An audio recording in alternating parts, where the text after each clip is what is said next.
اللہ تبارک و تعالی جل جلالہ کا لاکھوں کروڑوں احسان اور اس کی عطا فرمودہ توفیق سے جیسا کہ آپ سب کو معلوم ہے کہ رمضان المبارک کے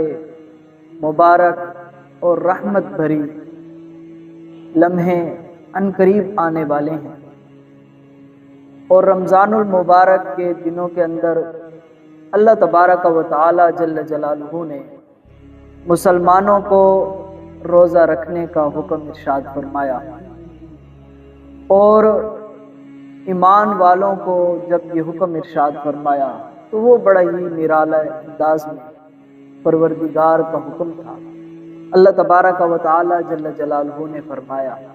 یا ایھا الذین آمنوا کتب علیکم الصیام، اے ایمان والو تم پر روزے فرض کر دیے گئے ہیں۔ پھر آگے اللہ تبارک و تعالی جل جلالہ نے یہ حکم ارشاد فرمانے کے بعد پھر ایمان والوں کے دلوں کو تسلی بھی دی۔ وہ تسلی اور وہ نرالا انداز پروردگار کا یہ ہے، کما کتب علی الذین من قبلکم، فرمایا اے ایمان والو صرف تم پر یہ فرض نہیں کیے گئے، تم سے ماقبل لوگوں پر بھی، ماقبل پر، ماقبل امتیوں پر بھی روزے رکھنا جو تھے وہ فرض تھے۔ یہ ایک نرالا انداز ہے قرآن مجید فرقان حمید کا کہ ایک طرف سے حکم دیا اور دوسری طرف سے یہ بھی ساتھ تسلی بھی دی، یہ فرمایا کہ صرف تم پر یہ روزے فرض نہیں کیے گئے، تم سے ماقبل لوگوں پر بھی اور مختلف دنوں کے اندر روزہ رکھنا جو تھا وہ فرض تھا۔ پھر پروردگار نے آگے روزے رکھنے کی جو وجہ بیان فرمائی وہ یہ تھی کہ لعلکم تتقون، تاکہ تم اللہ سے ڈرنے والے بن جاؤ، تاکہ تم پرہیزگار بن جاؤ، تاکہ تم نیکوکار بن جاؤ۔ اللہ تبارک و تعالی جل جلالہ یہ روزے رکھنے کی وجہ بیان فرمائی تاکہ تم متقی لوگ بن جاؤ۔ یہ روزے رکھنے کی فضیلت اور یہ وجہ تھی جو اللہ تبارک و تعالی جل جلالہ نے اپنی لارائب کتاب کے اندر ارشاد فرمائی۔ اب روزے کی تعریف یہ ہے کہ انسان دن بھر روزے کی نیت کے ساتھ کھانا پینا اور جماع سے رکے رہنے کو روزہ کہا جاتا ہے۔ اب اس کے لیے جو شرائط ہیں، اس کے روزے رکھنے کے، روزے کے صحیح ہونے کے لیے جو شرائط ہیں وہ بھی چند ہی ہیں۔ مسلمان کے اندر اگر چند چیزیں جمع ہو جائیں تو اس پر روزہ رکھنا فرض ہوگا، اور چھوڑنے کی صورت کے اندر اس پر قضا جو ہے وہ واجب ہے۔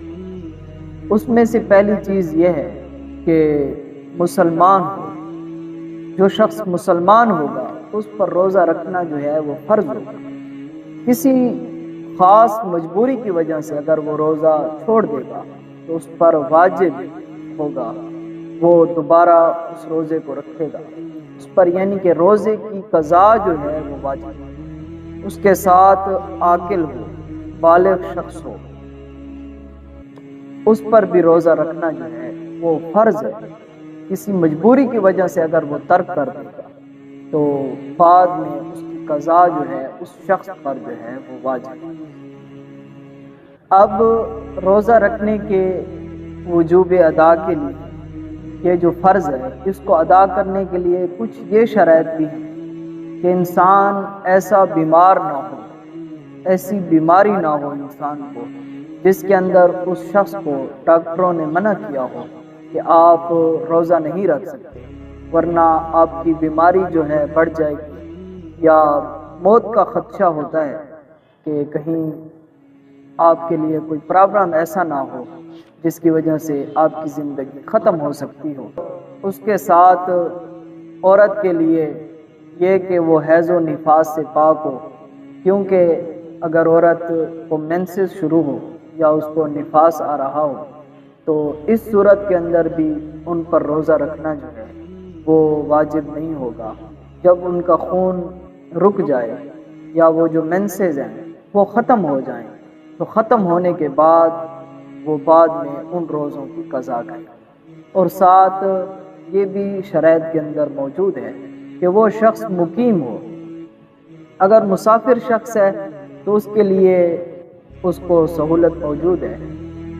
کہ وہ روزہ رکھے بھی اس کی مرضی ہے، یا وہ روزے کو ترک کر دے بعد کے اندر روزہ رکھے، تو اس کے لیے یہ رعایت جو ہے یہ موجود ہے۔